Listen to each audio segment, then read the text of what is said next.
Iron Will, the Mike Tyson story. In the gritty streets of Brooklyn, New York, on June 30th, 1966, a boy was born who would one day shake the world with his fists and his fury.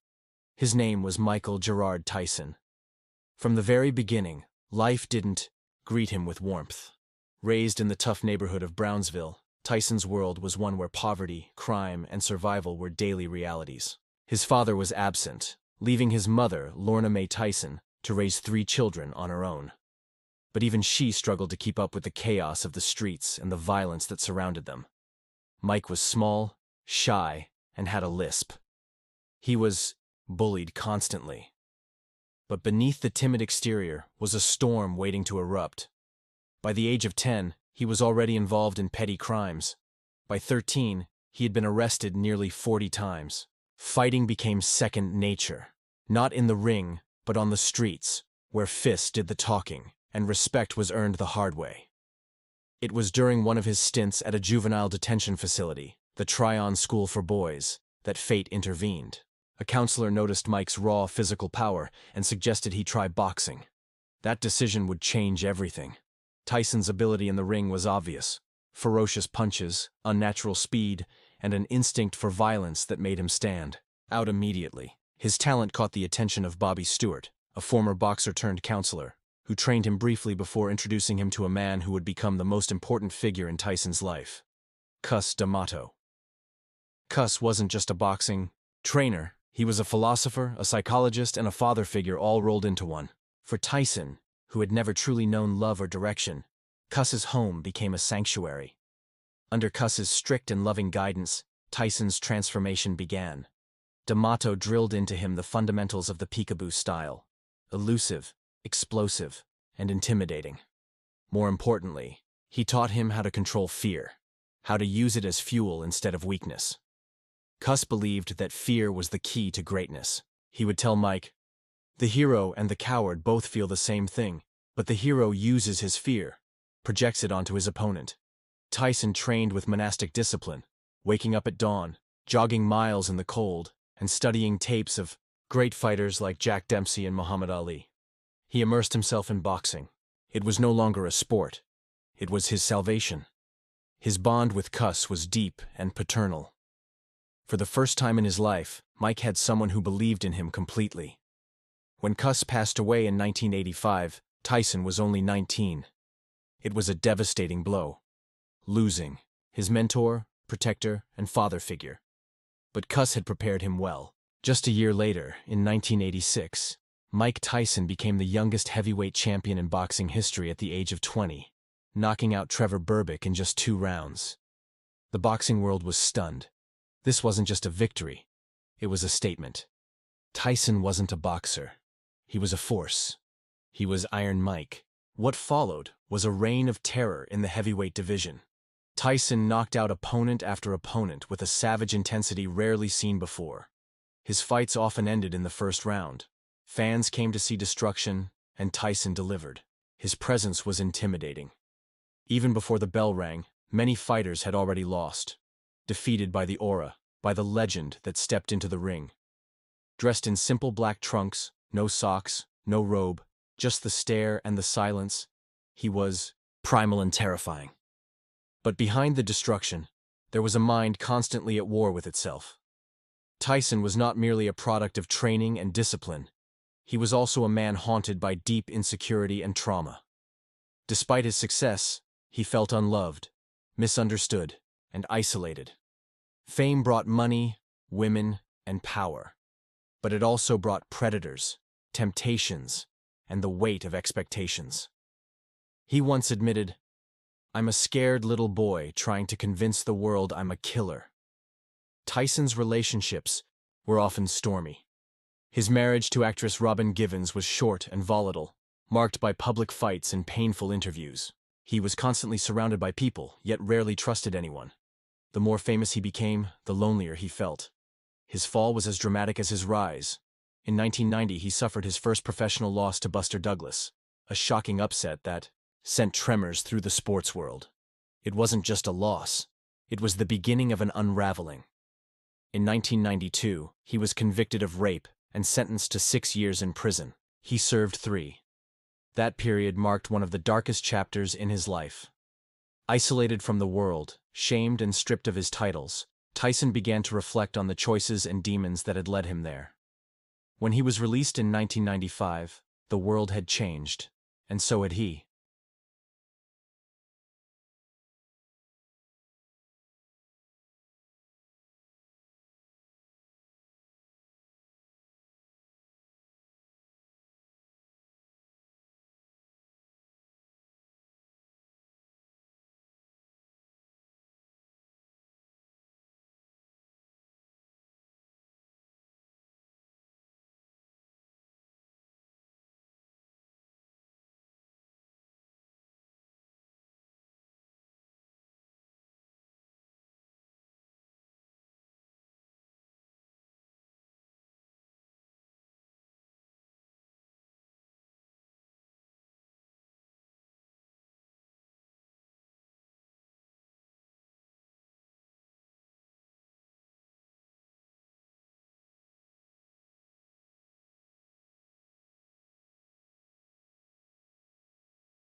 As Tyson continued his journey of self-discovery, he began to realize that the greatest battles were no longer fought with gloves on his hands, but within his own mind.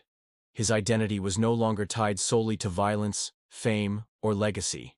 He started to embrace humility, something that had eluded him for most of his life. For a man who once stood at the top of the world, feared by nations, this inner peace was a greater prize than any championship belt. He began exploring spirituality in deeper ways. Influenced by his experiences with DMT and other psychedelics, Tyson spoke openly about ego death, emotional rebirth, and a universal connection that transcends fame or status. In one interview, he said, "Sometimes I feel like I was born for this pain, but now I see, the pain made me strong. It made me real." The man who once roared with fury in the ring now spoke softly of surrender, healing, and love. Despite all his evolution, Tyson never shied away from the darkness he came from. He owned it. He talked about the horrors of his youth, the times he was hungry, scared, unloved. He talked about the people he hurt, the bridges he burned, the moments he lost control. His regret was not performative, it was reflective, and, in that, people saw something rare. Accountability from a figure who had every reason to hide behind excuses. His aura remained undeniable. Even in his 50s, when he entered a room, heads turned. The intimidation wasn't from physical size anymore. It was from presence, from a life fully lived, from the unmistakable weight of a man who had seen both heaven and hell. Tyson had become more than a fighter. He was a symbol of pain, endured, of transformation achieved. His influence stretched far beyond boxing. Young fighters today still study his early fights, trying to mimic the explosive movement, the unrelenting pressure, the hypnotic rhythm of his peekaboo style. But more than that, many looked up to his resilience. Not just because he knocked people out, but because he got back up when life knocked him down. In popular culture, Tyson became a kind of legend, appearing in films like The Hangover, lending his voice to animated shows, writing books, and embracing the absurdity of his own fame. He could laugh at himself now, joke about his past, even smile about things that once broke him. That, perhaps, was the greatest evolution of all. But behind all the light-hearted moments remained the scars. Tyson had suffered losses no man should bear. He lost his 4-year-old daughter Exodus in a tragic accident, a pain that no parent can fully recover from. That wound lived quietly within him, adding yet another layer to his complex soul. He never sought pity. He simply carried it, like he carried everything else, with quiet strength. As of today, Mike Tyson continues to reinvent himself. He is a businessman, a podcast host, a public speaker, and a father. He trains, meditates, and stays in shape, not to fight others, but to master himself. His eyes, once filled with rage, now often reflect calm. He teaches others not through force, but through example. And when he speaks, people listen, not because they fear him, but because they respect him. There's something poetic about his journey. From the abandoned child in Brooklyn, to the youngest heavyweight champion, to a fallen king, to a wise, reflective man, Tyson's life is a modern myth. It's raw, unfiltered, filled with beauty and ugliness, triumph and tragedy. He lived more by 25 than most do in a lifetime. And yet somehow, the second half of his story might be the most inspiring. Through it all, one thing remained unchanged. Mike Tyson never stopped fighting. Not just in the ring, but for his soul, his identity, his place in the world. He fought for forgiveness, for peace, for truth. And perhaps most powerfully, he fought for the little boy he used to be. The boy who was scared, hurt, and unloved. That child lives on in him, but now, he is protected. Tyson's life reminds us that greatness is not measured by perfection, but by persistence. That strength is not just in muscle, but in vulnerability. That true champions aren't those who never fall, but those who rise, again and again, even when the world has counted them out. There's an unmistakable gravity to a man who has lived 100 lifetimes in one. Mike Tyson walks with that gravity. It's not just the history in his fists. It's the transformation etched into every word he speaks, every scar he carries. The world once knew him as a monster. Now, they see him as a man who faced his monsters and lived to tell the story. In his later years, Tyson has found a way to balance both worlds, the warrior and the philosopher. He doesn't shy away from his past. He speaks of it openly, sometimes with pain, sometimes with pride, always with honesty. When he talks about Cus D'Amato, his voice softens. When he recalls his daughter, it breaks. And when he reflects on the violence of his youth, he doesn't glorify it. He mourns it. Tyson's ability to self-reflect has become his new superpower. He has said things most people are too afraid to admit, like, "I don't want to be that person again. I know who he was and he scared me too." These are not the words of a boxer. These are the words of a man who has come to understand his own shadow. But make no mistake, his legend remains untouchable. He is still the youngest heavyweight champion in history. Still the man who once unified the belts in a matter of months. Still the fighter who struck fear into giants. Still the athlete whose training videos, decades later, go viral and remind the world of his unmatched explosiveness. That part of Tyson, the lion, is eternal. Yet it's the evolution of Mike Tyson that truly inspires. He has turned the darkest chapters of his life into fuel for growth. His story is no longer just about boxing. It's about identity, masculinity, vulnerability, and redemption.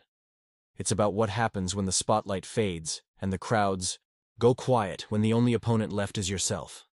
Tyson has embraced family life with more peace than ever before. He speaks of his children with genuine love and humility, acknowledging the mistakes he made in the past and the man he strives to be today. He no longer seeks the world's approval. He seeks inner peace. And in doing so, he has found a kind of respect that belts and trophies could never offer. Even now, at over 50 years old, Tyson trains, not for a comeback, but because it keeps him grounded. He's spoken of how training brings him clarity, a sense of purpose, and a connection to the version of himself that was once lost. He still moves like a predator, coiled, calculating, but now he chooses when to unleash it. Discipline, once imposed by Cus, is now internal. There's a strange kind of poetry to the idea that the same man who once tore through opponents in minutes is now advocating for self-love, therapy, and plant medicine. It shows that growth is possible, even for those who were broken in the most public ways imaginable. Mike Tyson is proof that no one is beyond redemption, that even the most feared man on earth can become a symbol of healing. In his own words, Tyson has said, "I was always looking for love, I just didn't know how to show it, so I fought. I hurt people. But I know now. Love is the real power." It's a sentiment that resonates far beyond the ring. Because at its core, the Mike Tyson story is not about boxing. It's about a human being trying to find his place in a world that never made it easy, and yet, against all odds, he did. From the forgotten corners of Brooklyn to the glittering lights of Las Vegas, from prison cells to sold-out theaters, from despair to redemption, Mike Tyson has lived a life unlike any other. He has worn every mask, the villain, the victim, the king, the lost soul, the teacher. And now, finally, he wears the most honest version of all, himself. His life remains a testament to the fact that greatness isn't born. It's made, through pain, through struggle, through transformation. Tyson's fists may have written the first chapter of his legend, but his spirit is writing the last. And that, in the end, is what makes him more than just a champion. It makes him unforgettable.